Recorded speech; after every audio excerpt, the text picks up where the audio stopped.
কাজের অভিজ্ঞতা খুবই চমৎকার। সেই কথাটা শুনে বা আমরা আলাপ করতে পারি। অনেক সময় তো ডিরেক্টরের সাথে অ্যাক্টর বা অ্যাক্ট্রেসদের একটু দূরত্ব থাকে, বাধা থাকে, ওই জিনিসগুলো আমি তার মধ্যে পাই নাই আর কি। সে আমাকে যথেষ্ট, শুধু আমাকে না, অন্যান্য চরিত্রে যারা কাজ করেছেন, ইকবাল ভাই, তারপরে সেতু, দীপা খন্দকার, পার্থ, সবাইকে দেখলাম যে বেশ একটা ফুর্তি নিয়ে কাজটা করতে পারছে। আমরা দেখতে পাই নয়ানোটের যে টিজার, ট্রেলার বা পোস্টারের মধ্যে আমরা যা দেখেছি, ওখানে ওই ক্যারেক্টারটা বলছে যে কেউ 5 টাকার জন্য হাত পাতে আর কেউ কোটি টাকার জন্য হাত পাতে।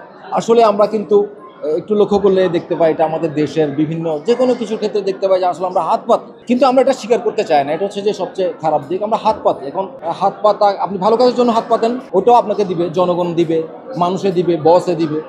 তো আমরা আসলে হাত পাতার পরেও ওইটাকে একটু ইউটিলাইজ যদি করতে পারি, তাহলে হয়তো হাত পাতাটা সার্থক হবে আর না হলে এই সারা জীবন ভিক্ষা করে যেতে হবে। এই চরিত্রটা আমাদের সমাজ রাষ্ট্রের মধ্যে খুব চেনা, খুব দেখা একটা চরিত্র।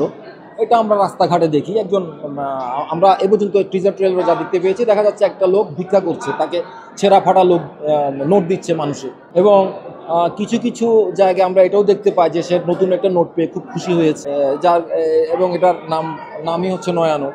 তো সব কিছু মিলে সমাজের একদম নিম্ন স্তরে বাস করা একটা মানুষ, এই মানুষটার জার্নিটা আমরা এখানে দেখতে পাবো। তো এই জার্নিটা এমন নয় যে খুবই অবাস্তব একটা জায়গা থেকে, এটা খুবই বাস্তব। এটা নিয়ে আগে অনেক ধরনের গবেষণা হয়েছে, আপনারা আজকের স্ক্রিনিংয়ে হয়তো তখন দেখতে পাবেন। মেসেজ আসলে সব জায়গা থেকেই পাওয়া যায়। এই যে আমরা এখানে দাঁড়িয়েছি, এখানেও মেসেজ আছে। এখন মনে করেন অর্থের কথা, যেহেতু এখানে অর্থ নোট খুব কানেক্টেড, একটা মানুষের অনেক ধরনের খারাপ অবস্থা থাকে, একটা পর্যায়ে তার স্ট্রাগলিংয়ের মাধ্যমে বা বিভিন্ন মাধ্যমে সে মোটামুটি একটা জায়গায় হয়তো যায়ও, কিন্তু যাওয়ার পর আবার কোনো স্খলন ঘটে। কারণ আমাদের নেচারই হচ্ছে আমরা আরও চাই, আরও চাই, আরও চাই।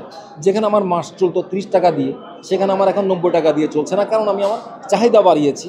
আমি আর আমার জায়গার মধ্যে সীমাবদ্ধ নেই। তো এই ওয়েব ফিল্মটা দেখে আমরা হয়তো ওটাও বুঝতে পারবো যে হ্যাঁ, আমাদের কোথায় থামা উচিত, না থামলে কি হয়, কতটুকু থামা উচিত, কতটুকু কি করা উচিত।